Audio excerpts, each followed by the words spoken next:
Good afternoon, actually, good morning to you all. Thank you very much, Nick. Thank you for inviting me and allowing me to take some time this morning to speak with all of you. As Nick said, I've been in touch with him for the last 6 or 7 months or so. And I have been excited to learn about the work of ACWW.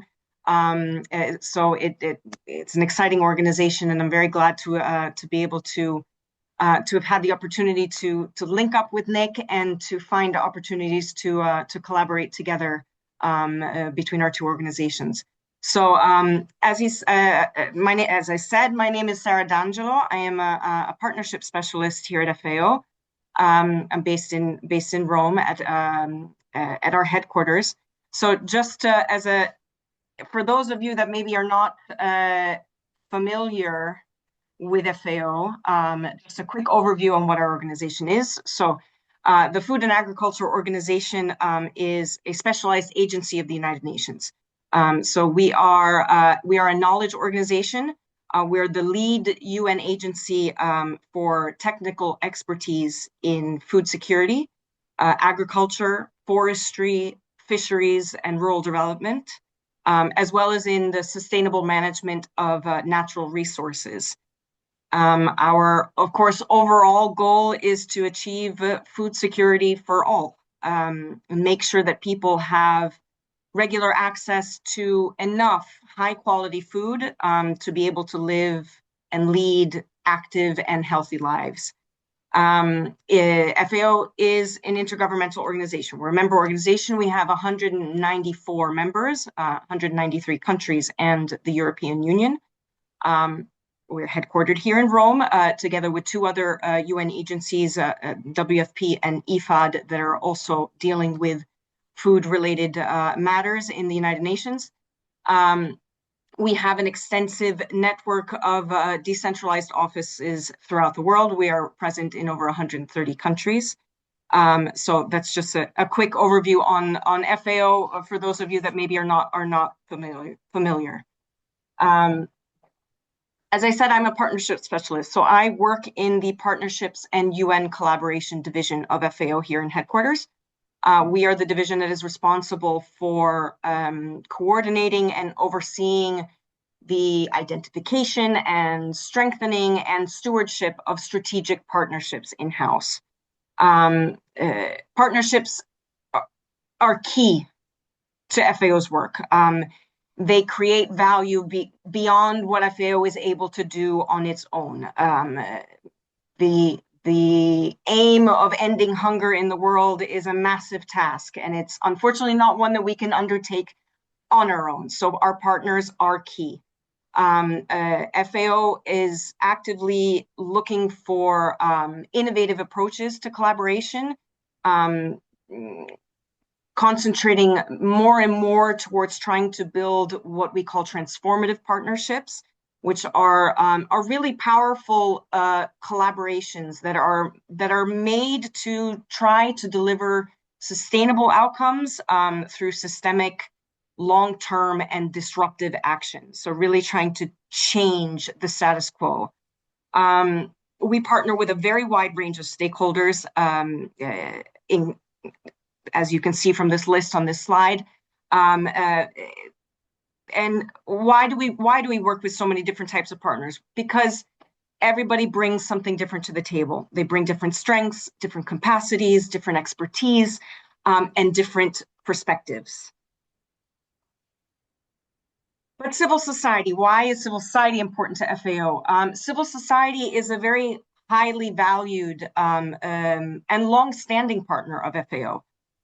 Civil society provides a breadth and diversity of expertise, a very unique knowledge of local contexts, and really vital links to the communities on the ground. And this helps FAO to be able to reach the most vulnerable groups in society in a way that other partners are unable to do. So civil society for us is a really key partner in our fight against hunger.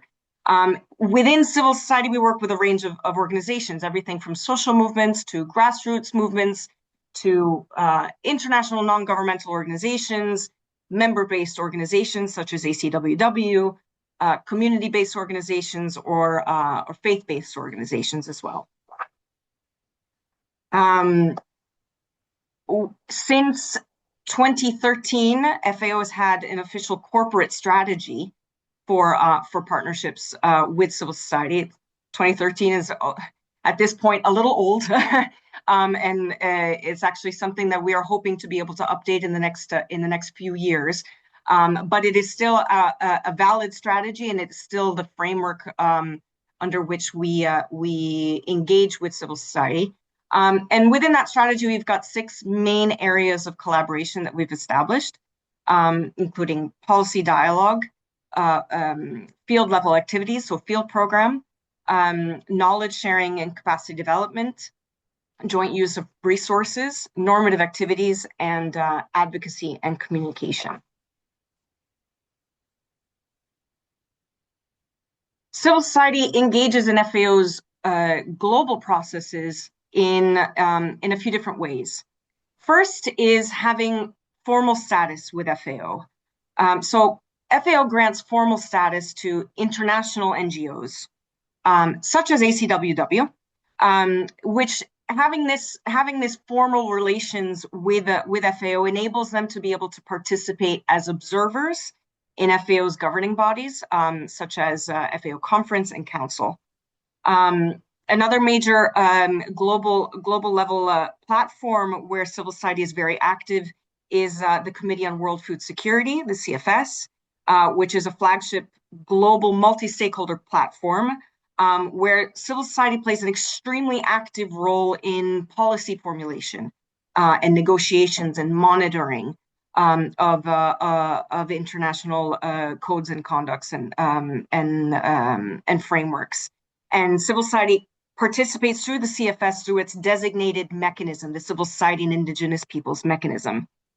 FAO also engages civil society through a number of global initiatives, such as the World Food Forum, which is a newer flagship platform that FAO established 3 or 4 years back, which is open to civil society, particularly bringing youth and indigenous peoples and grassroots movements to the forefront. There's a major focus on science and innovation.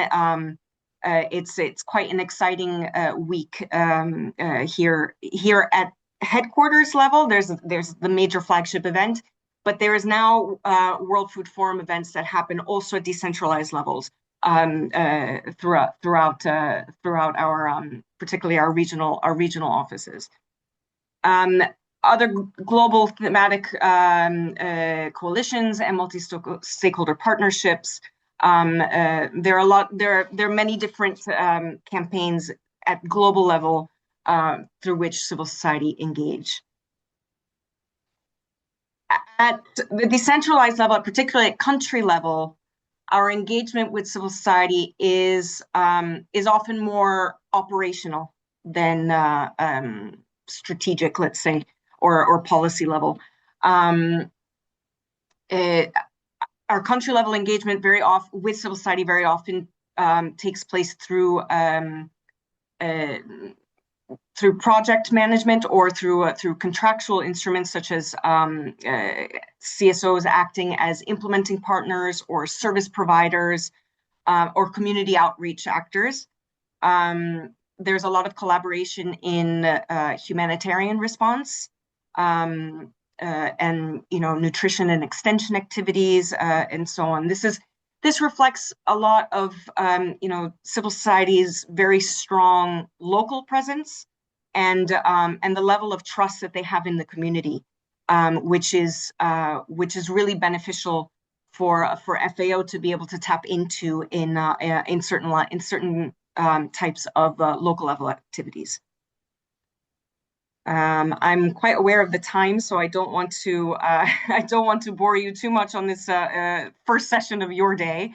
But I would like to just highlight 2 major international campaigns that FAO is leading this year. So the UN General Assembly established 2026 as the International Year of the Rangelands and Pastoralists, which is highlighting the value of pastoralism and healthy rangelands, and the need to advocate for building capacity and increasing responsible investment in the pastoralist sector. But perhaps more so of interest to ACWW is FAO is also leading the implementation of the International Year of the Woman Farmer. So this is of particular interest to our relationship with ACWW. So the International Year of the Woman Farmer is aiming to raise awareness on the role of women in agri-food systems, and the particular challenges that they face, including land tenure, financial and technical constraints, limited access to services, education, etc. So the International Year of the Woman Farmer is aiming to build global awareness of the significant contribution of women farmers, and to call for increased investment in their empowerment. It's advocating for greater research, increased capacity development, the use of innovative practices and technologies. It's aiming to strengthen science policy interaction, to really empower stakeholders to take action and to strengthen and foster existing and new partnerships.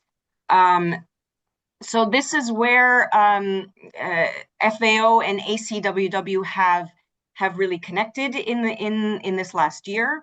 It's in the framework of this year that we are coming together and planning to implement a women's empowerment activity in Papua New Guinea, hopefully in the second half of this year.